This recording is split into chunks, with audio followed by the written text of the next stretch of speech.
Uy, kumusta kayo? Handa na ba kayo sa nakakapigil hiningang karanasan sa pelikula? Ngayon, dadalhin namin kayo sa isang pelikulang siguradong magpapabilis ng tibok ng puso ninyo. Ang pag-uusapan natin ngayon ay ang The Prosecutor, Ausig, isang action thriller na ipapalabas sa 2024. Ang bagong action movie na ito galing Hong Kong ay pinag-uusapan na ng lahat at may magandang dahilan. Kung mahilig kayo sa mga pelikulang puno ng aksyon, may mga nakakamanghang stunts, kapanapanabik na kwento, at mga eksenang magpapa-thrill sa inyo, wag na wag ninyong palalampasin ang pelikulang ito. Tiyak na parang roller coaster ng emosyon ang mararamdaman ninyo, mula simula hanggang katapusan. Tara, silipin natin ng mas malapitan. Ang direktor ng The Prosecutor ay si Wong Jing, isang pangalan na kilala sa Hong Kong cinema bilang simbolo ng kalidad at aksyon. Si Wong Jing ay isang tunay na maestro ng pelikulang Hong Kong. Ang kanyang mga pelikula ay siguradong nakaka-excite sa mga manunood. At teka lang, ang bida ay si Aaron Kwok, bilang isang matapang na taga-usig na magaling manghuli ng mga masasamang loob at ipanalo ang hustisya.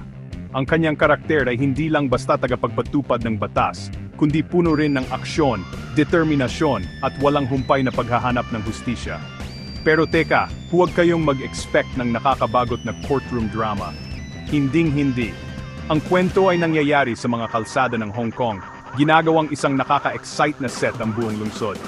May mga nakakabaliw na car chase, mga hand-to-hand combat, at walang tigil na aksyon, isang tunay na salusalo para sa mga mata. Mula sa simula pa lang, ipapasok na kayo agad ng pelikula sa gulo at peligro ng mundo ng mga kriminal sa Hong Kong. Ang cinematography ay napakaganda, ang editing ay dynamic, at ang mga action scenes ay talagang nakakamangha. Bawat laban, bawat habulan, bawat pagsabog ay pinag-isipan para hindi kayo maalis sa upuan ninyo. Sinasabi na ang habulan sa masisikip na kalye ng Kowloon ay isa sa mga pinaka-espektakular sa kasaysayan ng pelikula. Isipin ninyo ang matinding kaba, habang si Aaron Kwok ay rumaragasa sa mga eskinita, iniiwasan ng mga balakid at kalaban. Maisip ninyo ba, si Aaron Kwok, naka-istilong suit, tumatakbo sa mga bubong, umiiwas sa mga bala, at tumatalon mula sa isang gusali papunta sa isa pa. Nakakakilabot. Pero ang tunay na nagpapa-espesyal sa The Prosecutor ay ang puso at lalim nito. Si Aaron Kwok ay nagbigay ng napakahusay, matindi, at nakakaantig na pagganap. Ginagampanan niya ang isang lalaking uhaw sa hustisya, pero at the same time ay may mabigat na nakaraan, kaya ang kanyang karakter ay nagiging relatable at kapanipaniwala.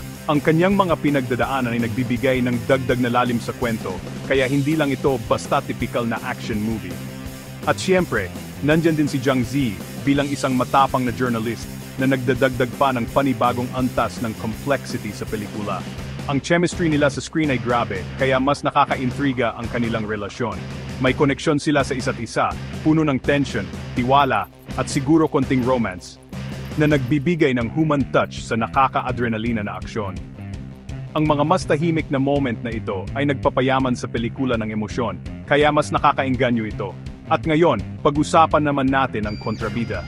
Ang bawat magandang action film ay kailangan ng isang malakas na kalaban, at sa The Prosecutor, meron tayo niyan kay Chan Wai-man, bilang isang nakakatakot na crime boss, na ang nakapangilabot na presensya ay siguradong magpapakilabot sa inyo. Talagang nakakatakot siya, at ang final showdown niya with Aaron Kwok ay talagang maalamat. Isang eksena na hindi ninyo makakalimutan. Ang tension, ang nakataya, at ang tindi ng kanilang laban ay mag-iiwan sa inyong speechless. Hindi kayo makapaniwala. Ang mga plot twist ay magpapa-thrill sa inyo hanggang sa huling segundo. Kaya, bakit dapat panoorin ang The Prosecutor?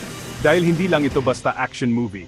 Ito ay isang nakaka-adrenalina na paglalakbay na puno ng drama, suspense, at mga karakter na hindi malilimutan. Isang pelikulang perpektong pinagsasama ang nakakamanghang aksyon at nakaantig at malalim na kwento. Kung mahilig kayo sa action movies, o gusto ninyo lang makapanood ng nakaka-excite, ang pelikulang ito ay para sa inyo. Isang nakakakilig na karanasan na tiyak na tatatak sa inyong memorya, kaya humanda na kayong mamangha. Kung naghahanap kayo ng pelikulang tutugon sa lahat ng expectations ninyo, ang The Prosecutor na ang hinahanap ninyo. Ang pelikulang ito ay ginawa para sa inyo. Nakaka-excite, nakakaengganyo, at ipanatili kayong nakadikit sa screen mula simula hanggang katapusan. Ihanda na ang popcorn, patayin ang ilaw at maghanda na para sa The Prosecutor. Hindi kayo mabibigo. Salamat sa panood. Huwag kalimutang mag-like, mag-comment at mag-subscribe sa channel para sa iba pang videos tungkol sa mundo ng action cinema. Hanggang sa muli, manatiling ganado, manatiling masigasig. Patuloy kaming subaybayan para sa iba pang kapanapanabik na mga review at rekomendasyon ng mga action films. Paalam!